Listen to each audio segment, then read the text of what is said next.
మన దేశ మాజీ సీడీఎస్ బిపిన్ రావత్ ఎప్పుడూ ఒక మాట చెబుతూ ఉండేవారు. అదేమిటంటే మన భారతదేశం ఎప్పుడూ 2.5 ఫ్రంట్ వార్‌కు సిద్ధంగా ఉండాలి. అప్పుడు మాత్రమే మనం భవిష్యత్తులో యుద్ధాల్లో గెలవగలం అనే విధంగా మాట్లాడేవారు. ఈ 2.5 ఫ్రంట్ వార్ అంటే ఏమిటంటే మనకు ప్రత్యక్ష శత్రువు ఒకవైపు పాకిస్తాన్ అండ్ మరోవైపు చైనాలో ఉండగా మరో 0.5 ఫ్రంట్ వార్ మన ఇండియాలోనే ఉంది. అంటే ఈ దేశంలో ఉంటూ మన దేశానికి వ్యతిరేకంగా పనిచేసే వాళ్ళు ఇక్కడ చాలామంది ఉన్నారు. వాళ్ళపై సైతం మనం యుద్ధం చేయగలగాలి. అప్పుడు మాత్రమే మనం యుద్ధంలో విజయం సాధించగలం అనే విధంగా బిపిన్ రావత్ ఎప్పుడూ చెబుతూ ఉండేవారు. నిజానికి ఆ 0.5 ఫ్రంట్ వార్‌లో అరుంధతి రాయ్ సైతం ఒకరు. ఈమె గతంలో కశ్మీర్ అనేది అసలు భారత్‌లో ఇంటిగ్రల్ పార్టే కాదు. ఆ కశ్మీర్‌కు స్వతంత్రం కావాలి అని చాలా వరకు పోరాటం చేసేవారు. అండ్ కశ్మీర్‌లో ఉగ్రవాదులతో సైతం ఈమె చేతులు కలిపింది. యాసిన్ మాలిక్ ఇలాంటి వాళ్ళతో చాలా దగ్గరి సంబంధాలను నెరిపింది. సో వీళ్ళంతా కలిసి మన దేశం నుంచి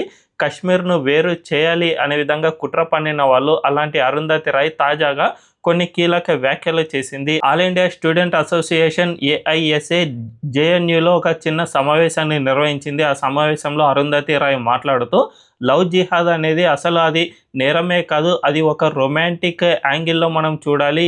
లవ్ జిహాద్ అనేది అసలు ముస్లింలు మాత్రమే చేయరు, అందరూ కూడా లవ్ జిహాద్ అనేది చేస్తూ ఉంటారు. సో ఈ లవ్ జిహాద్ను మీరు ఎందుకు ఈ విధంగా వ్యతిరేకిస్తూ ఉన్నారు అనే విధంగా మేము మాట్లాడింది. అండ్ లవ్ అంటేనే జిహాద్ లాంటిది, అలాంటిది ఎవరు చేస్తే ఏమున్నది, అందరూ కూడా ఒక మహిళను తన వైపుకు తీసుకోవాలనే భావిస్తారు కదా, అలాంటిది ముస్లింలు చేస్తే తప్పేమిటి అనే విధంగా ఈ అరుంధతి రాయ్ మాట్లాడారు. నిజానికి మన దేశంలో లవ్ జిహాద్ అనేది చాలా పెద్ద సమస్యగా మారిపోయింది. యూపీతో పాటు అనేక ఉత్తర భారతదేశ రాష్ట్రాలన్నీ కూడా ఈ లవ్ జిహాద్కు వ్యతిరేకంగా చట్టాలను సైతం తీసుకురావడానికి ఇదే ప్రధాన కారణం. నిజానికి దీనికి సంబంధించి మనకు ఫారిన్ నుంచి ఫండింగ్ సైతం అందుతుంది.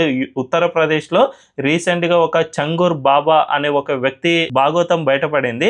ఆయన అక్కడ ఒక 3 స్టార్ బిల్డింగ్ను కట్టుకుని అక్కడి నుంచి చాలామందికి లవ్ జిహాద్ చేయడాన్ని ప్రోత్సహించేవాడు. అండ్ వాళ్ళకు డబ్బులను సైతం అందించేవాడు. ఎవరైతే హిందూ అమ్మాయిలను ట్రాప్ చేస్తారో వాళ్ళందరికీ సైతం ఇంతింత అంటే కులానికి ఒక రేటును అంటగట్టి మరి వీళ్ళు లవ్ జిహాద్కు పాల్పడేవారు. తద్వారా ఈ దేశ సంస్కృతిని నాశనం చేయాలి అన్నదే వీళ్ళ మెయిన్ టార్గెట్. సో దీన్ని మన దేశ ప్రభుత్వాలు సైతం గుర్తించాయి. అందువల్లనే చట్టాలను సైతం చేసుకుంటూ వచ్చాయి. ఎవరైతే లవ్ జిహాద్కు పాల్పడ్డారో వాళ్ళందరినీ సైతం బొక్కలో తోసే విధంగా ఈ చట్టాలను రూపొందించారు. నిజానికి ప్రేమ అనేది తప్పు కాదు. ఒక ముస్లిం అండ్ ఒక హిందువు సైతం పెళ్లి చేసుకోవచ్చు, కానీ ఇందులో ఎటువంటి మోసం అనేది ఉండకూడదు. ఫర్ సపోజ్ ఒక అమ్మాయికి మనం చాలా వరకు చూస్తూనే ఉంటాం ఈ కేరళ ఫైల్స్ ఇలాంటి సినిమాల్లో సైతం అమ్మాయికి తాను ముస్లింను అని చెప్పకుండానే వాళ్ళను పెళ్లి చేసుకునే వరకు వెయిట్ చేస్తూ ఉంటారు. అండ్ హిందువులాగా నటిస్తూ ఉంటారు. వాళ్ళ ఆధార్ కార్డులో సైతం హిందూ పేరు ఉంటుంది, కానీ తీరా పెళ్లి తర్వాత కొన్ని నెలలకు కొన్ని సంవత్సరాలకో కానీ అతను నిజమైన ముస్లిం అనేది తెలియదు. ఆ తర్వాత ఆమెను కన్వర్ట్ చేయడానికి బలవంతంగా బీఫ్ తినిపించడం ఇలాంటివి చాలానే జరుగుతూ ఉంటాయి.